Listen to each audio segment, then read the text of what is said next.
farming villages in southern Vahan have been subjected to a strategic bombing campaign the past several weeks. The damage is spreading. It's part of the Soviet Scorched Earth operation aimed at wiping out the guerrillas.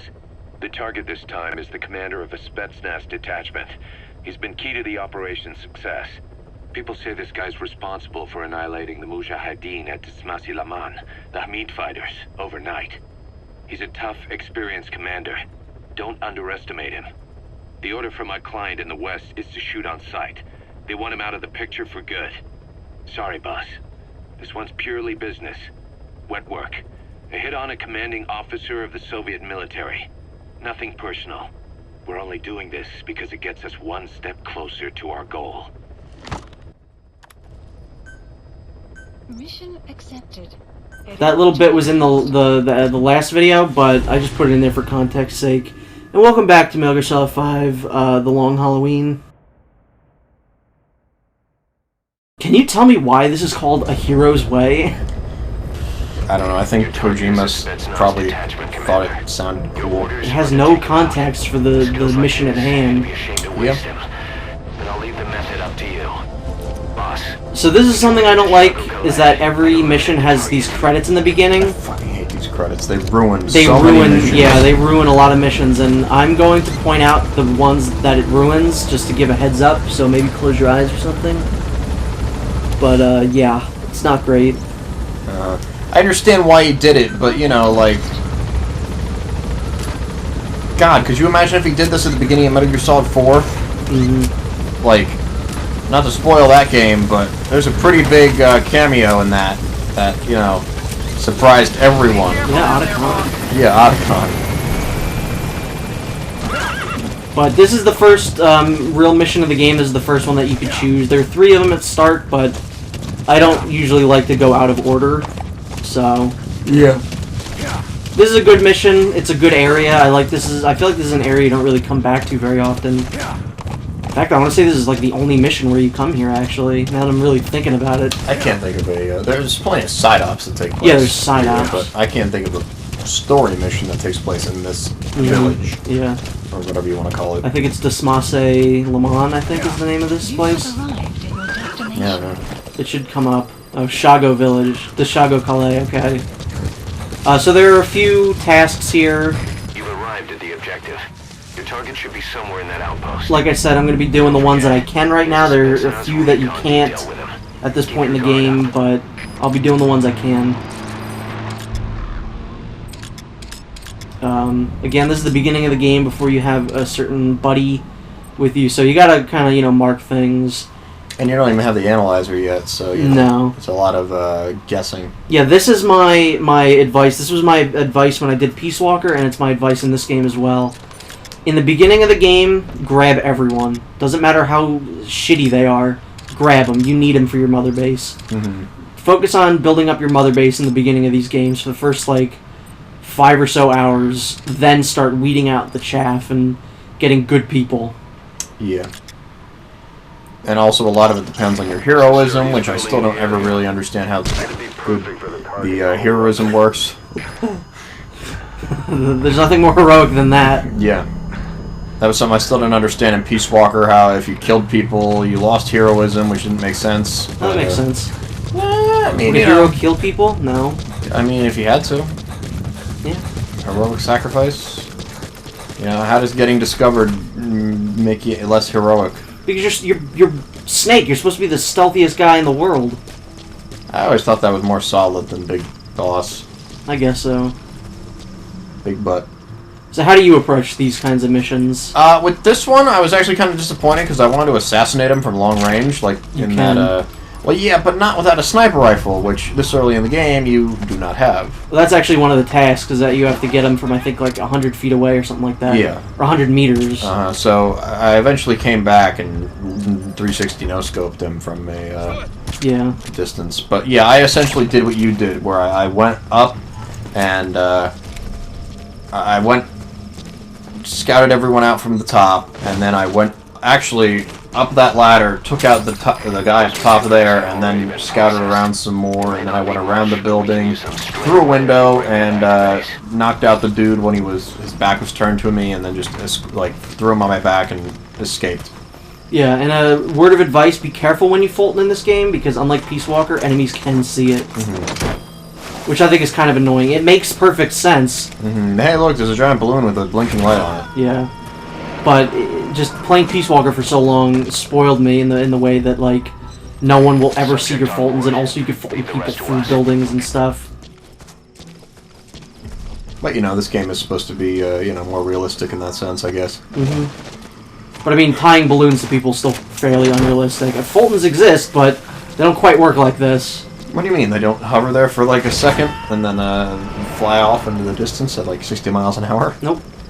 I mean, a good example of how a Fulton really works is the Dark Knight. Yeah. Please select a drop. All right. Now, I believe there's something under that bridge, isn't there? Yeah, that's why I have a marker there. You gotta extract him. I do believe all of the things that Miller says, like, oh, he's coming too, those are all from Ground Zeroes. Yeah. Which is kind of annoying, but who really cares?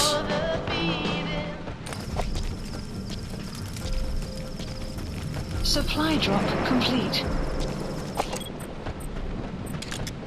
You think if they did a Game of the Year edition, they'd include Ground Zeroes in it? That'd be cool. I'd love to be able to do that. Like, play Ground Zeroes and then have it lead into this. That'd be really neat. I feel like it wouldn't work, though. The game would probably be huge.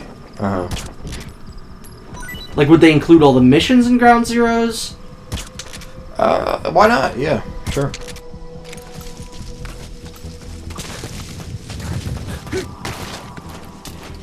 So, how do you feel about Kiefer Sutherland as Snake? And don't say, well, maybe I'd had an opinion if he said anything, because he talks a lot in this game. I don't really care.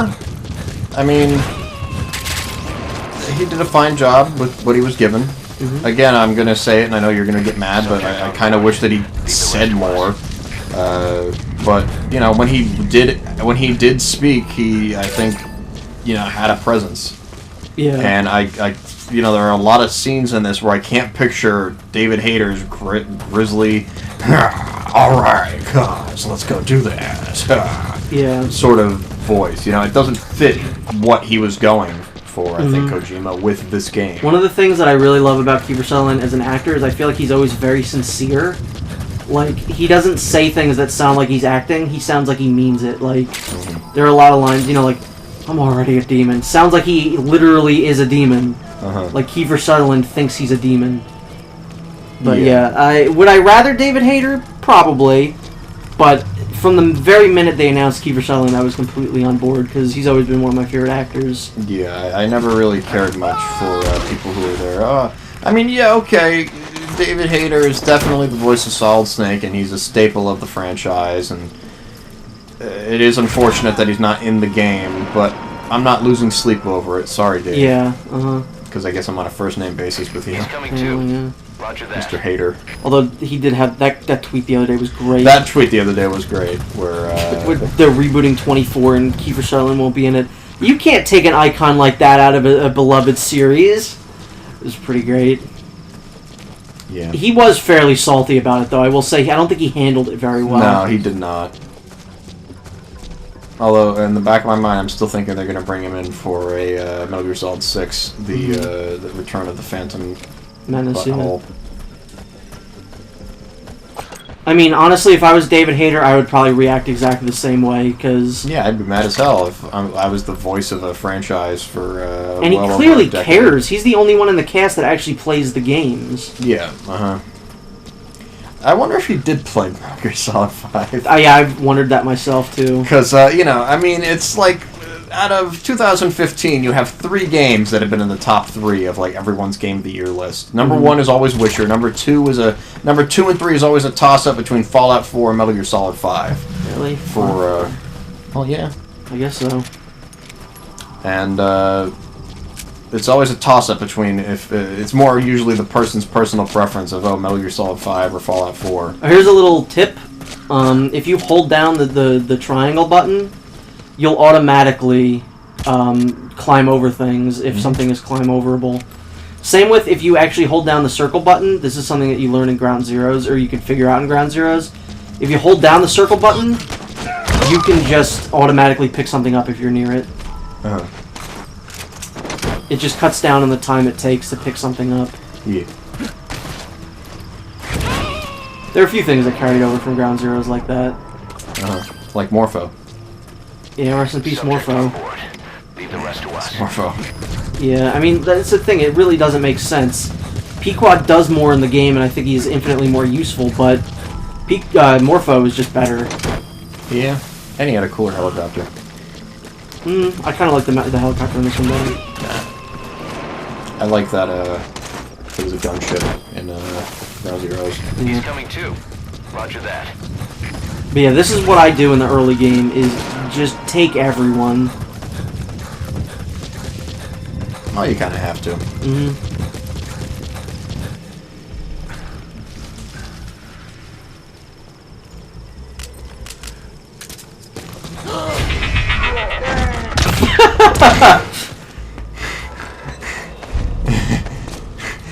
You could just imagine the, well, shit look on that soldier's face. Yeah.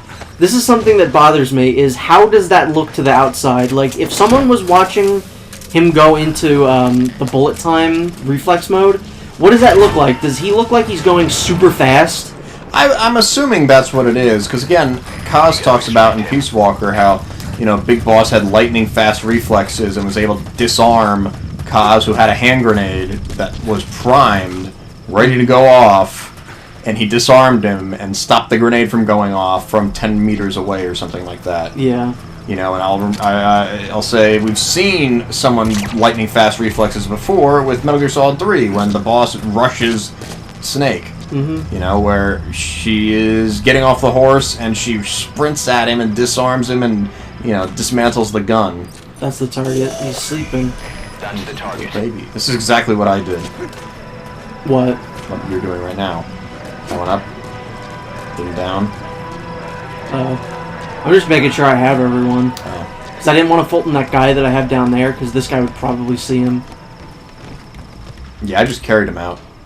Mm. Ground Zero style. Oh, you're doing it, aren't you? You dirty little boy. Oh. That's unfortunate. What? I thought he was going to get knocked out. I don't think you can knock someone out with a magazine. Yeah, you can. You can? In reflex mode. Oh, in reflex. I didn't know that. Yeah. If you have a magazine and they spot you, you can throw the magazine at their head and it'll make a little ding noise and they get knocked out. I think that guy heard me, like, land. This is where... This happens constantly. I think I keep talking about this, but I do really well throughout the entire thing, and then at the end I just screw up.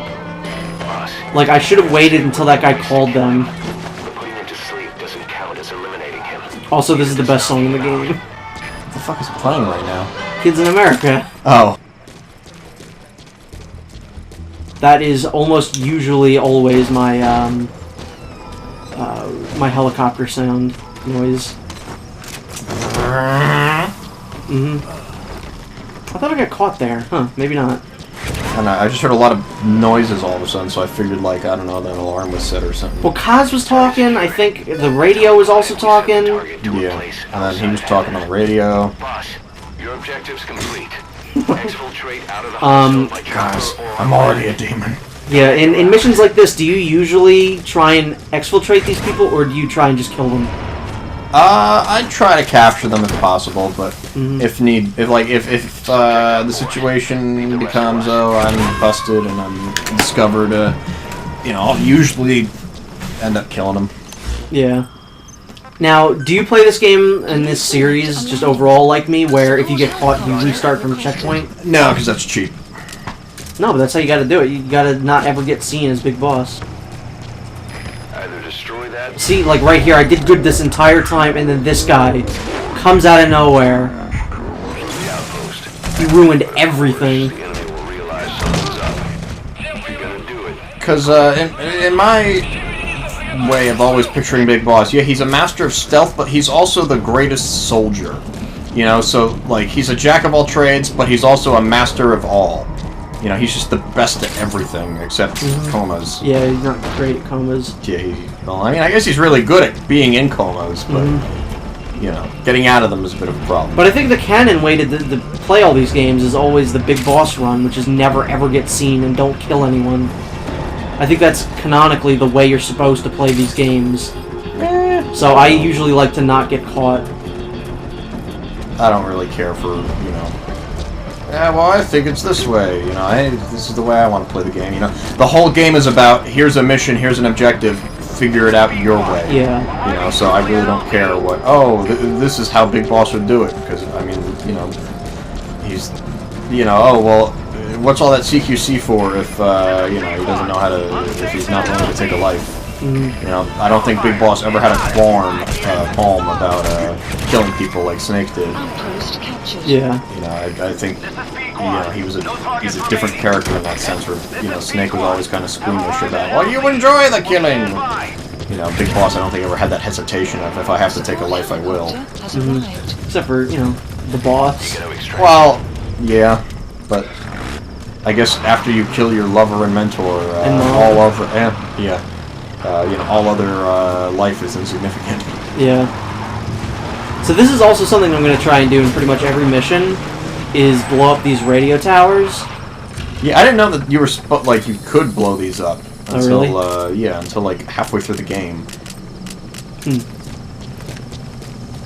Yeah, these are really useful because they create new helicopter landing zones, so you can just fly into this area and Guns a-blazing. Yeah, guns blazing.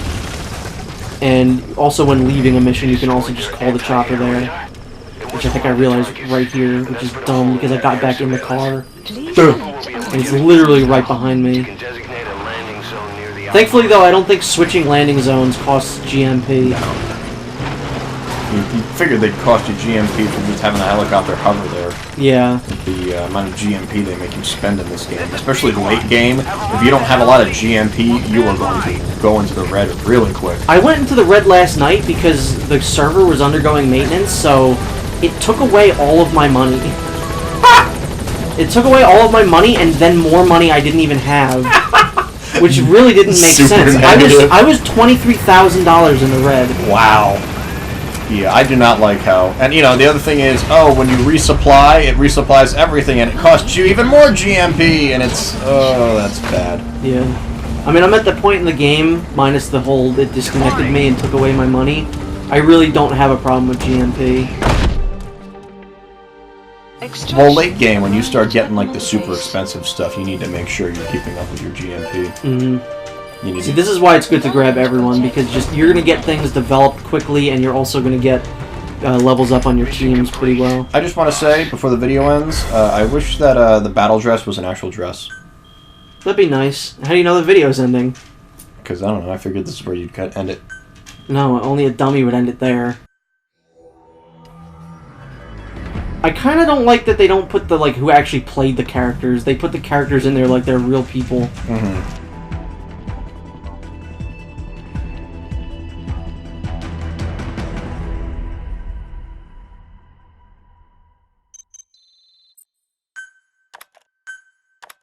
How you feeling, boss? I pretty much never use D-Horse, like, give him stuff.